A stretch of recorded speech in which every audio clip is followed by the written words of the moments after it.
It's the postseason edition of the Bottom 10 right here at the Voice of College Football. And it being the postseason, of course, it's got to be bigger, brighter, bolder, more important. That's right, the bowl games are meaningless. So that means that this Bottom 10 is, I don't know, you figure it out. Let's keep in mind that this is not a ranking. It's not that important, number 7 versus number 3. It's just kind of a fun list of pathetic ineptitude across college football focused on the most recent since we go week to week and we went through the regular season. Here's our postseason edition. It's a fun list of who is just not getting the job done across college football. Please like the video, share the videos out on social media, and subscribe. Let's start at number 10 of the Bottom 10 with the wagon wheel rivalry. And these two teams, Kent and Akron, representing the fine Akron, Ohio Metroplex, finished at 3-21 combined, 1-15 in the MAC. So consider that if they did not play each other, then they would have went 0 for whatever, 16 in the MAC because they played each other and Akron won the game. Down by 17, came back and won that game. These two squads went 0-21 against FBS schools. They only defeated FCS schools except for their big rivalry game in November. And Akron and Kent outscored by 380 points this season. At number 10 in the Bottom 10, the distinguished wagon wheel rivals, Akron and Kent. Next up in the Bottom 10 here at the Voice of College Football, the Orange of Syracuse. They made it to a bowl game. They did fire Dino Babers, finally. And then they promptly lost to South Florida 45-0. We know that there was a coaching transition. We know that they had some opt-outs. But they lost to South Florida. Not only is South Florida a group of 5 with the same 6-6 record, but South Florida had the number 131 ranked defense. And Syracuse got shut out by number 131 in total defense. They totaled 159 yards of total offense. They went 1 for 17 in third down efficiency, lack of efficiency. And Syracuse had 20 yards rushing. 20 yards rushing on 41 carries. That's kind of tough to do. 0.5 yards per carry. I know sacks are involved, but I could kind of lean forward, just kind of fall to my knees, fall forward for more than a half yard per offensive play. Kyle McCord, it's all yours. Syracuse loses to South Florida 45-0 to finish in the Bottom 10 postseason style here at the Voice of College Football. Liberty, liberty, liberty.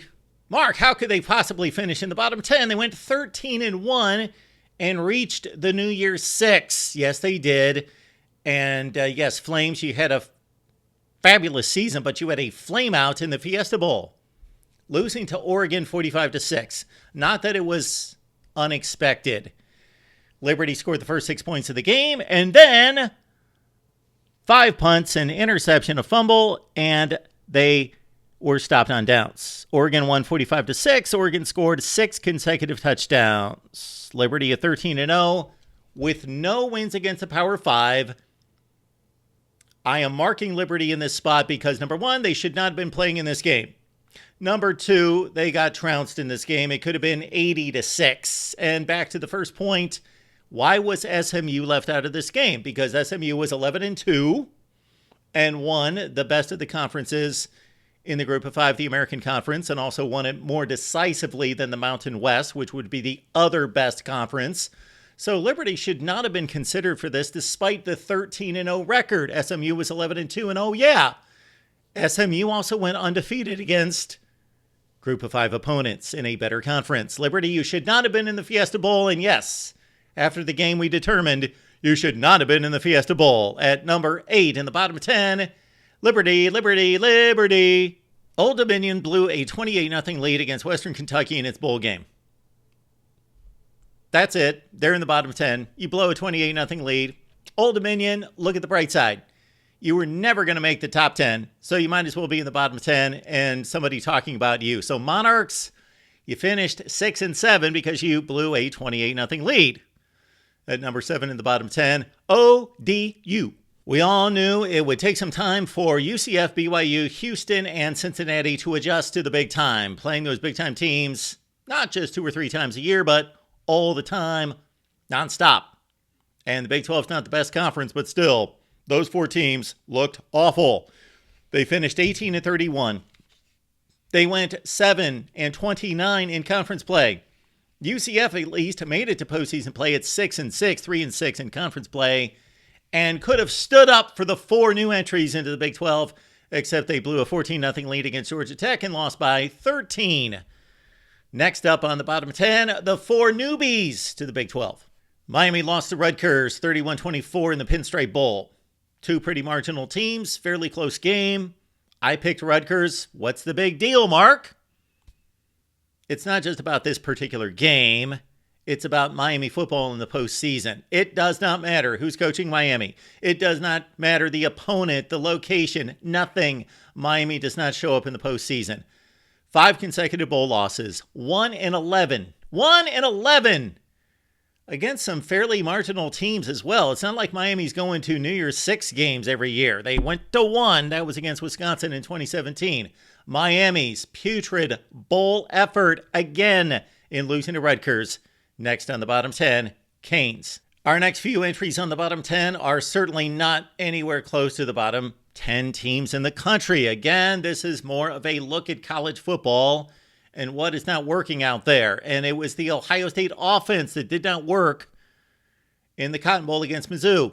Yes, there are some excuses, and they are valid. No Kyle McCord. Starting quarterback's gone off to Syracuse. Your backup quarterback, Devin Brown, given all that bowl prep, well, threw 6 passes, then he got hurt. He's gone. So you're down to the third-string quarterback, Lincoln Keenholz. But again, 3 points, 1 field goal. Couldn't run the ball. Offensive line looked awful. The offensive line not affected, necessarily impacted significantly by the quarterback situation. Ohio State's way too talented to score 1 field goal against anybody in the NFL. Most of those guys are going to be playing in the NFL. I know no Marvin Harrison in this game, but still, Ohio State Ryan Day, you're an offensive guru. You are not this season, and we're not on this night. In the bottom 10, next, Buckeyes offense. Next up at the bottom 10 right here at the Voice of College Football postseason edition is Florida State.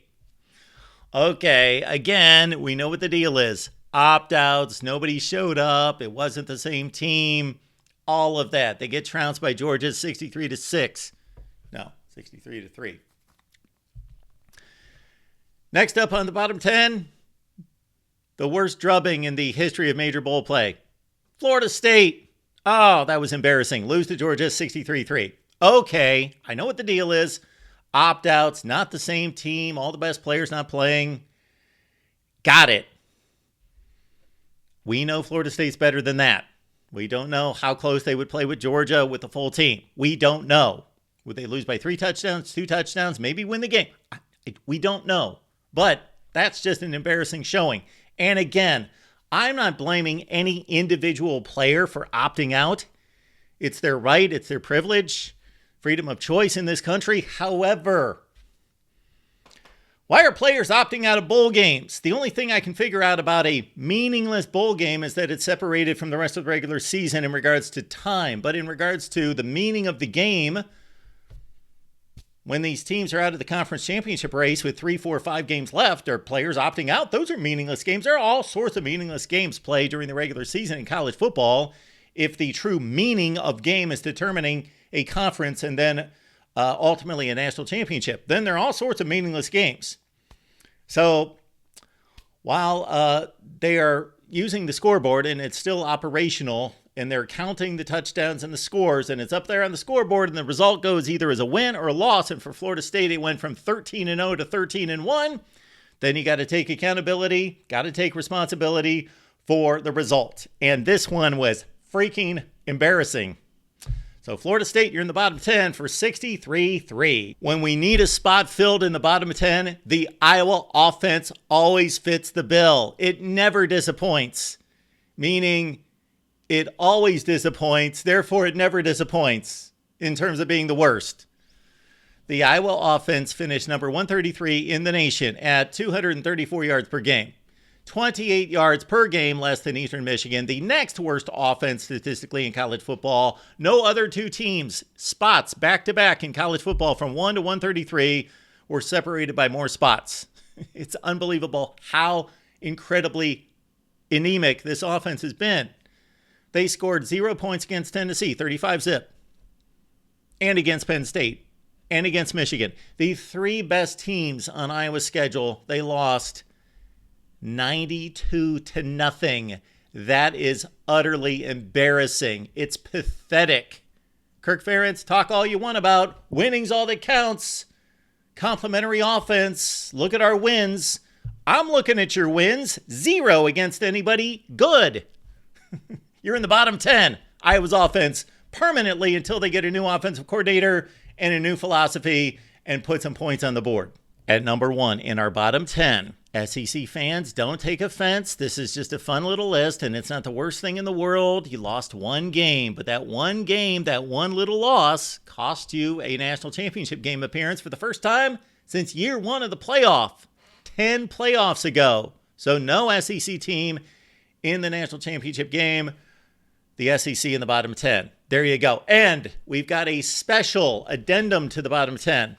This goes out to the NCAA rule book.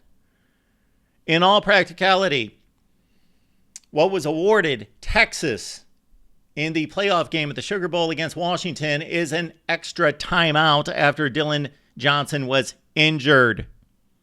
Gave them an extra timeout or an extra 35 seconds, potentially something in that range. Sure, Washington still won the game, but an assured Washington win, or at least Washington situation in which they would have had Texas in a mode of desperation, throwing Hail Marys from its own 20-yard line with 9 seconds left in the game. That was turned on its head to a situation in which Texas had 4 legitimate shots at the goal line from the 12-yard line. That should not have happened. And that was not mismanagement by Washington. That was the NCAA rulebook. And they need to address that situation during the offseason. So a little addendum to the bottom 10, the rulebook from the NCAA. That's not the worst thing that the NCAA is doing in college football these days. All right.